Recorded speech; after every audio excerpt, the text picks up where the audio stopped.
ఆంధ్రప్రదేశ్లో రైతులు ఎదుర్కొంటున్న సంక్షోభానికి చంద్రబాబు ప్రభుత్వం నిర్లక్ష్య ధోరణే కారణమని వైఎస్ఆర్సీపీ అధినేత మాజీ సీఎం వైఎస్ జగన్మోహన్ రెడ్డి ఉద్ఘాటించారు. పంటలకు గిట్టుబాటు ధరలు దక్కని పరిస్థితులను ప్రస్తావిస్తూ బాబు సర్కార్పై తన ఎక్స్ ఖాతాలో ధ్వజమెత్తారాయన. చంద్రబాబు గారు, పంటలకు ధరలు పతనంలో మీరు సాధించిన రికార్డులు ఇంకెవరికీ సాధ్యం కావు. కర్నూలులో కిలో ఉల్లి ₹3 రూపాయన్నరకే కేజీ, కిలో టమాటోనా? ఇవేం ధరలు? రైతు అనేవాడు బతకొద్దా? కొన్ని వారాలుగా రైతులు లబోదిబోమంటున్నా మీరు కనికరం కూడా చూపడం లేదు కదా. ఒక ముఖ్యమంత్రిగా ఉంటూ రైతులను ఆదుకోవడంలో ఇంత నిర్లక్ష్యం చూపుతారా? ఇక ప్రభుత్వం ఉండి కూడా ఏం లాభం? ప్రజలు, రైతులు కష్టాల్లో ఉన్నప్పుడు ఆదుకొని ప్రభుత్వం ఉన్నా లేనట్టే కదా. క్వింటా ఉల్లికి ₹1200కు కొనుగోలు చేస్తామంటూ మీరు ప్రకటనల మీద ప్రకటనలు చేశారు. కానీ తూతూ మంత్రంగా చేసి అదే కర్నూలు మార్కెట్లో వేలం వేయించారు. ఎవరూ కొనడం లేదు. ఏమీ చేయలేమన్న అభిప్రాయాన్ని కలిగించడానికి మీరు చేసిన ప్రయత్నం కాదా ఇది?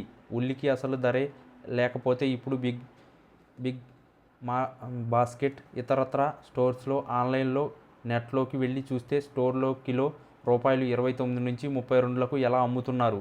రైతు బజార్లో కూడా కిలో ₹25లకు తక్కువ అమ్మడం లేదు కదా. మరి రైతులకు ఎందుకు ధర రావడం లేదు? మీ తప్పు కాదా చంద్రబాబు గారు? ఇంత జరుగుతున్న రైతులను ఆదుకోవడానికి మీరు కనీసం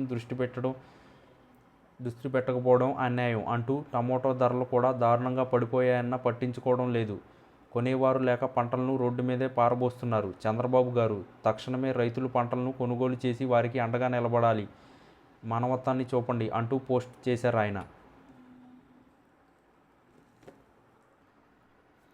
ముఖ్యమంత్రి చంద్రబాబు నాయుడు చేసింది ఏమీ లేకపోయినా బడాయి మాటలు మాత్రం చెప్పుకుంటూ ఉంటారని వైఎస్ఆర్సీపీ నేత, మా పార్టీ ప్రధాన కార్యదర్శి గండికోట శ్రీకాంత్ రెడ్డి విమర్శించారు.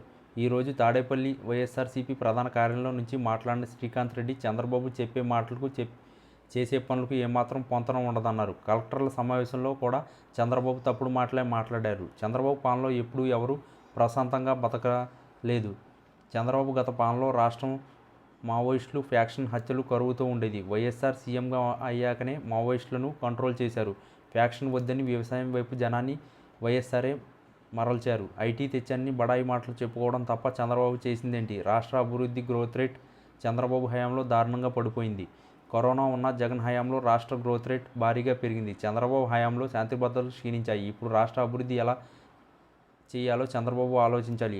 అది వదిలేసి 2047 విజన్ పేరుతో డ్రామాలు ఎందుకు? జగన్ ప్రజలు కోసం సచివాలయ వ్యవస్థ తెచ్చి పాలనను వారి ముంగిటికి తెచ్చారు. కానీ చంద్రబాబు వాట్సాప్ పాలన అంటూ బిల్డప్ మాటలు తప్ప ప్రజలను చేసిందేమీ లేదు. 4 లక్షల పెన్షన్లు తొలగించి వృద్ధులు, వికలాంగులు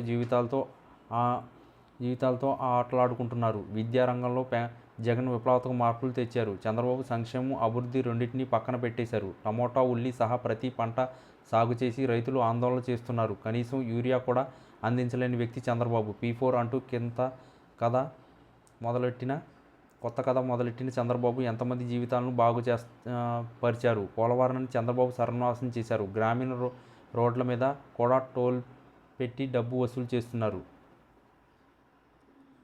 ఇంతకంటే దుర్మార్గం ఇంకేమైనా ఉంటుందా? జగన్ మెడికల్ కాలేజీలను తెస్తే వాటిని ప్రైవేట్ వారికి అమ్మేయటం చంద్రబాబుకే చెల్లింది. నాణ్యమైన మద్యం ఇస్తానని చెప్పే చంద్రబాబు విజనరీనా?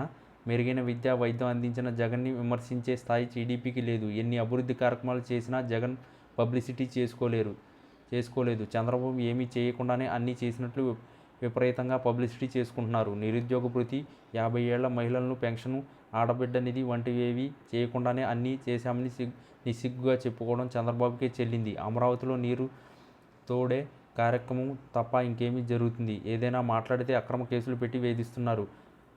ఆరోగ్యశ్రీ కింద ₹2,00,000 కోట్ల పైన బకాయి పెట్టారు. నెట్వర్క్ ఆసుపత్రుల్లో వైద్యం అందక పేదలు తీవ్రంగా ఇబ్బందులు పడుతున్నారు. ఇవేమీ చంద్రబాబు కంటికి కనపడకపోవడం దారుణం అని శ్రీకాంత్ రెడ్డి ధ్వజమెత్తారు.